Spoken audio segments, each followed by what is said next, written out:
Hello guys, for today's video, maglilinis tayo ng water filter. Ayan.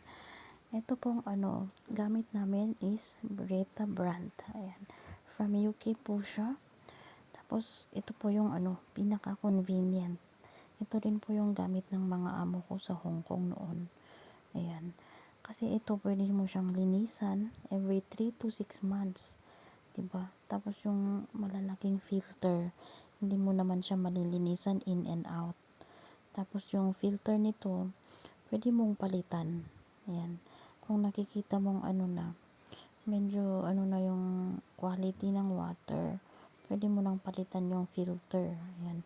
Pero recommended talaga siya is for 4 to 6 months. Depende sa quality ng tubig. Ayan. Sa amin kasi is spring water.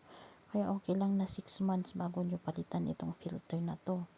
Yan. Yung filter pala is nabibili siya sa Shopee. Yan. Kasi wala dito sa sa Philippines. Wala akong makita sa mga supermarket. Tsaka sa SM wala siya. Ayan. Tapos ito, lalagyan mo siya. Tapos ibubuhos mo 2 times daw sabi nung sa packaging. Pero ako 3 times ko siyang binubuhos. Ayan. Para sure talaga na malinis na pag ininom. Ayan.